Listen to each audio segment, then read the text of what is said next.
Ahora, hay algunas sentencias que tú puedes aplicar a la hora de usar un ciclo for. Y estas sentencias son break, continue, y aquí me faltó una que es pass. Y vamos a ver a qué se refieren estas palabras importantes.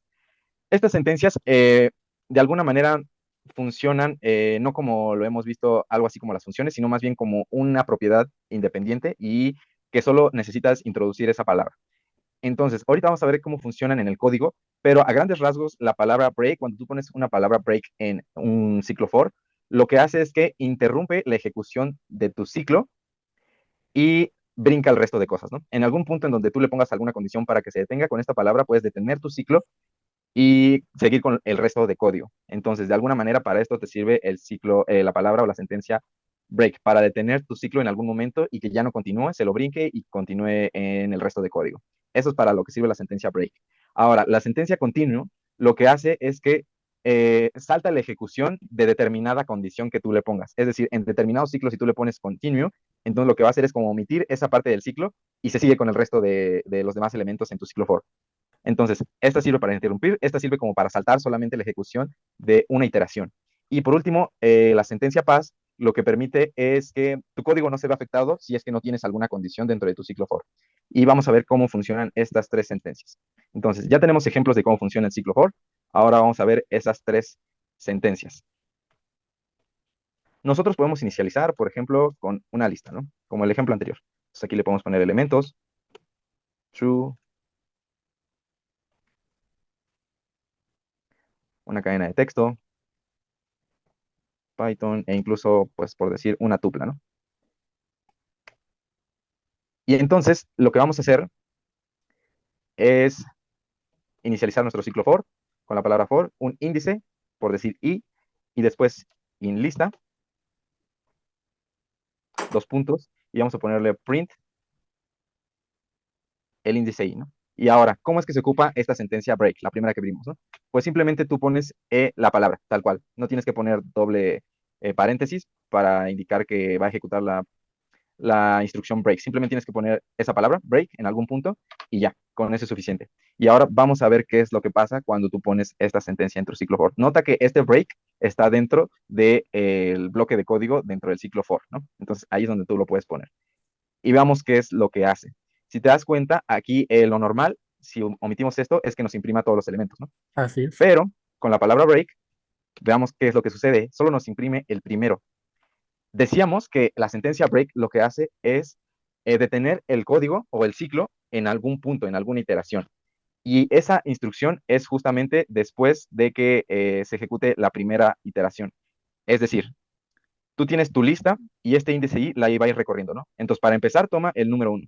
Y después lo que va a hacer es que lo imprime, justo como está acá, ¿no?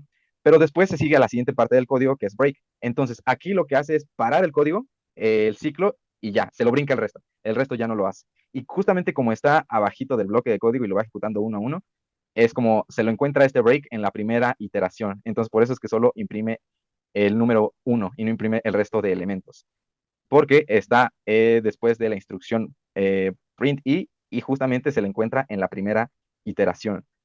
Break sirve para detener el ciclo y pasarse al resto del código, ¿no?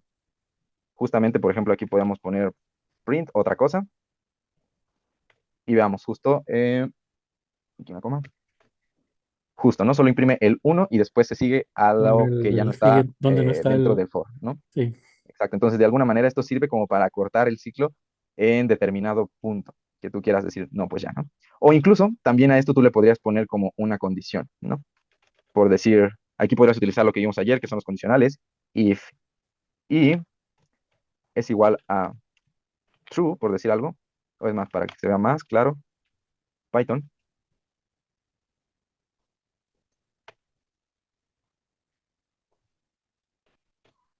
break, ¿no?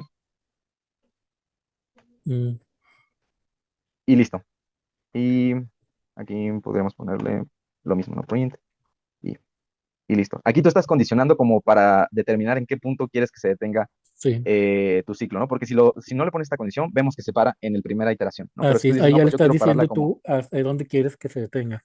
exacto, exacto, exacto, porque tú dices, no, pues yo quiero que se detenga hasta que encuentre la palabra Python, ¿no? Entonces pones esa condición, tu código y esa condición, ¿no? Y entonces vemos que si lo ejecutamos, te imprime uno, true, Python y después de que te lo imprime, se brinca esta condición. Y como se encontró como esa coincidencia con la palabra Python, entonces ejecuta el break y se sale del ciclo y continúa, ¿no? Y justo al final nos pone hola y ya no nos imprime esta tupla que pusimos acá, ¿no? Sí, Entonces, ya sea que tú le quieras poner como una condición para decir en qué momento se tiene que parar tu código, o pues tú lo puedes poner ya sea en determinada parte del bloque, ¿no? Después tenemos otra palabra que dijimos que era continue y vamos a ver cuál es la diferencia con esta sentencia, ¿no? Continue, decíamos que lo que hacía solamente era como de alguna manera quitar una iteración y continuar con el resto, ¿no? Entonces podemos reciclar todo este código que ya hicimos acá arriba y funciona exactamente, ¿no? Si tú quieres utilizar la sentencia continue, solamente tienes que escribir esa palabra, continue, y ya. Lo que le estamos diciendo aquí es que en cuanto en nuestra lista encuentre la palabra Python, va a ejecutar el continue. Y este continue, lo que decíamos, era como de alguna manera omitir esa instrucción, ¿no? Y justamente cuando lo mandamos a imprimir, vemos que imprime uno, true y la tupla, ¿no? Que entonces imprime el primero, segundo, se brinca Python y el cuarto también lo imprime. Entonces, de alguna manera, este continue lo que le está diciendo es como bríncate la iteración en donde tú encuentres la palabra Python. Si tú la encuentras, te la brincas y continúas con el resto del ciclo y ya, ¿no? Justamente es por eso que también imprime la tupla en vez de break, que break se salía de todo, ¿no? Y si te das cuenta, pues podemos compararlo con lo que teníamos arriba. Y para que se vea igual, lo ponemos en esta parte y es exactamente lo mismo, ¿no? Lo mismo que teníamos hace rato. Y son diferentes porque si te das cuenta, aquí solo imprime true, pero ya no imprime la tupla, pero aquí en este caso imprime también la tupla, pero este elemento no. Entonces, este lo corta hasta cierto punto y este solamente lo que hace es brincarse el determinado elemento que nosotros le pasemos. Y ahora, ¿cómo sirve la sentencia pass? Podemos reciclar otra vez el código para ver cómo funciona. Y tenemos esto, ¿no? Solamente tenemos que poner la palabra pass en lugar de continue.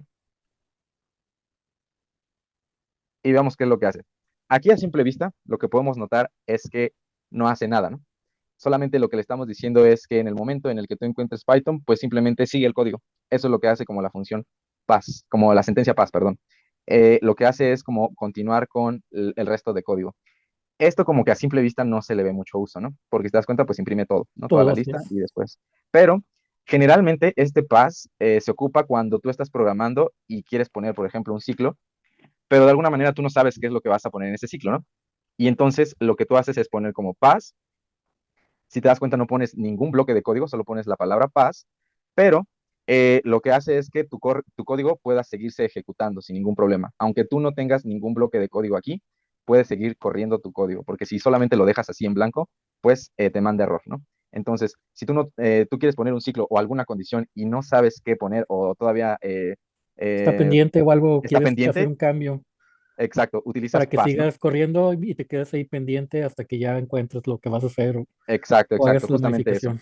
Ok, justamente eso, para eso sirve la sentencia pass. Y de hecho, pues esta también no solo aplica para ciclos for, ¿no? Es decir, también tú la podrías usar como incondicionales, ¿no? Por decir, si, no sé, a ver, que inicialicemos una variable que sea un número, ¿no? Por decir algo. Si a es igual a 1 y no sabes qué hacer con esa sentencia, pero vas a hacer algo en algún punto, pues simplemente pones pass y se ejecuta tu código, ¿no? Entonces, sirve para ciclos for, para condicionales y para algunas otras instrucciones que tú le quieras, como que necesites un bloque de código, puedes poner la sentencia pass.